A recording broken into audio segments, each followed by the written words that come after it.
అందరికీ నమస్కారం. ఈ వివరణాత్మక విశ్లేషణకు స్వాగతం. ఈరోజు మనం ఒక అద్భుతమైన మరియు అంతే ఉగ్రమైన పురాతన శక్తి గురించి మాట్లాడుకోబోతున్నాం. ఆ దైవమే వారాహీదేవి. హిందూ పురాణాల్లో దాగి ఉన్న ఈమె రహస్యాలు వింటే ఎవ్వరికైనా ఆశ్చర్యం కలగక మానదు.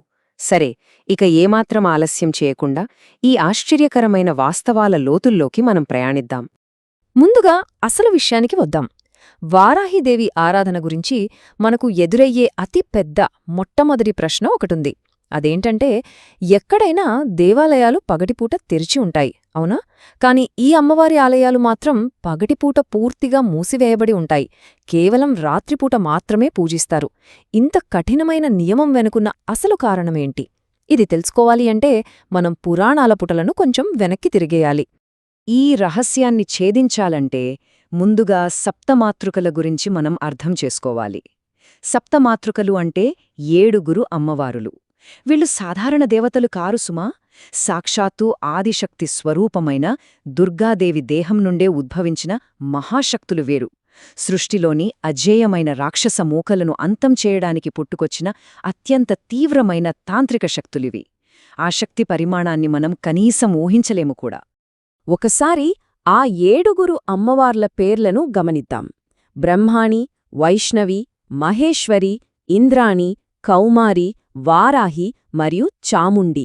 చూశారా? ఈ మహాశక్తుల సమూహంలోనే మన వారాహిదేవి ఒక అత్యంత ముఖ్యమైన, భయంకరమైన శక్తి. దుష్టశక్తులను అణచివేయడంలో ఈ 7లో వారాహిదేవి పోషించే పాత్ర నిజంగా చాలా విశిష్టమైనది. దేవిభాగవత పురాణంలో ఒక భీకరమైన యుద్ధఘట్టముంది. రక్తబీజుడు అనే రాక్షసుడు గురించి వినే ఉంటారు. వాడి రక్తం నేలపేద పడిన ప్రతీసారీ మరో రక్తబీజుడు పుట్టుకొస్తాడు.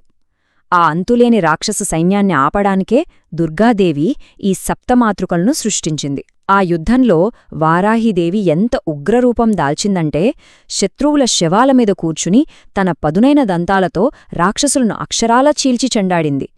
ఆమె పోరాట విధానం అత్యంత క్రూరంగా ఉంటుంది. చివరికి ఆ యుద్ధం ముగిశాక ఈ 7 అవతారాలు తిరిగి దుర్గాదేవిలో విలీనమైపోయాలి.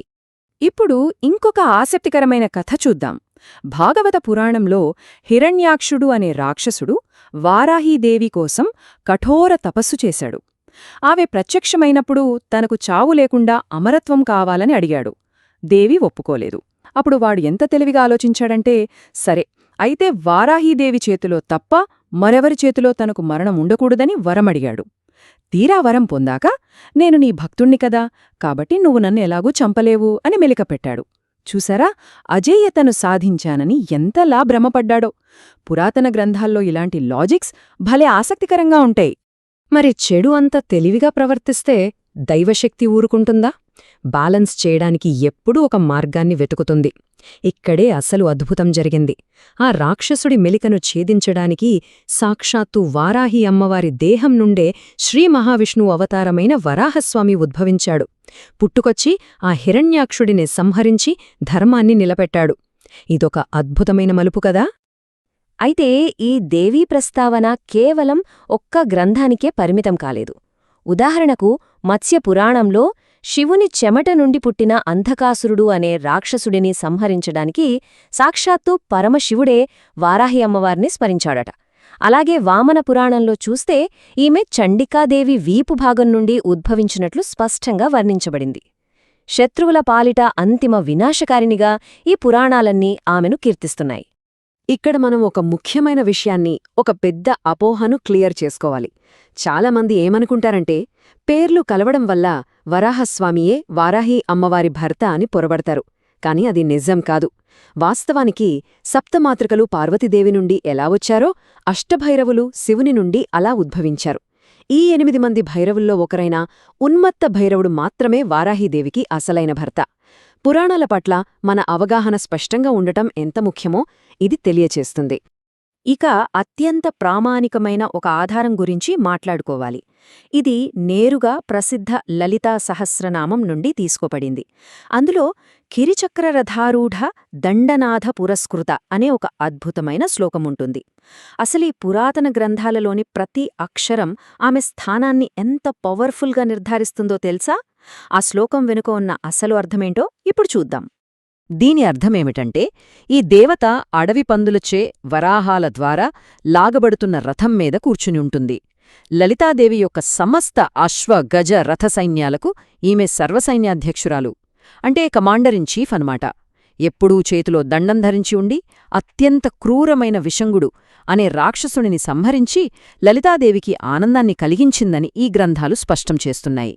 సరే, ఇదంతా విన్నాక మన మదిలో మొదట తలెత్తిన అసలు ప్రశ్న మళ్లీ మెదులుతుంది కదా.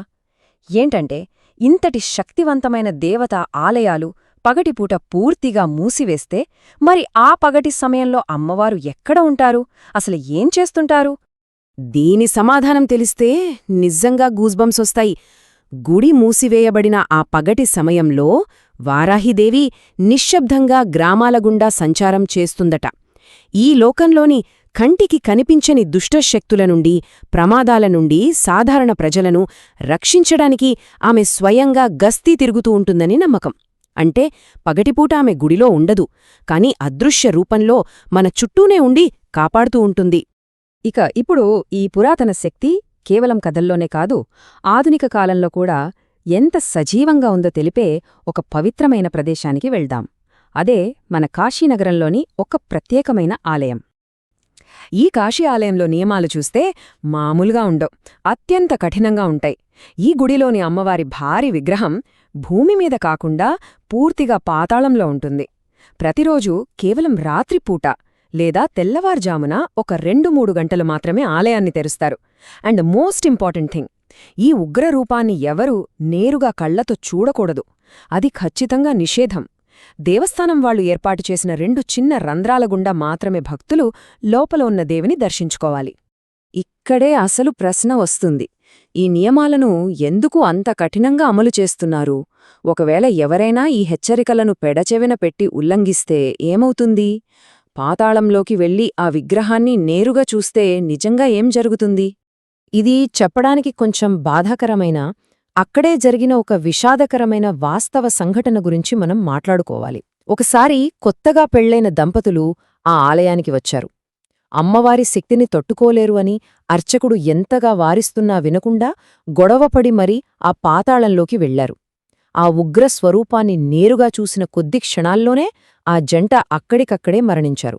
అదుపులేని ఆ మహాశక్తిని ఒక సాధారణ మానవ శరీరం ఏమాత్రం తట్టుకోలేదని చెప్పడానికి ఇదొక సజీవ సాక్ష్యం.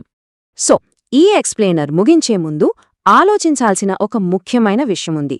వేల సంవత్సరాల నాటి మన పురాణాలు, గ్రంథాలు చెబుతున్న ఈ అద్భుత శక్తులు, వాటి హెచ్చరికలు ఇప్పటికీ మనుగడలో ఉన్నాయనడానికి కాశీలాంటి ఆలయాలే సజీవ సాక్ష్యాలు కదా. మరి రాబోయే కాలంలో ఈ పురాతన హెచ్చరికలను మనం మరింత లోతుగా అర్థం చేసుకుని గౌరవిస్తామా, లేదా కేవలం అపోహలని కొట్టిపారేస్తామా అన్నది ఎవరికి వారు ఆలోచించుకోవాలి. ఈ పురాతన రహస్యాల వెనుక దాగిన సైన్స్ మరియు శక్తి ఎప్పటికీ మనల్ని ఆశ్చర్యపరుస్తూనే ఉంటుంది. ఈ విశ్లేషణ ద్వారా మీకొక సరికొత్త దృక్కోణం దొరికిందని ఆశిస్తున్నాం. మళ్ళీ కలుద్దాం.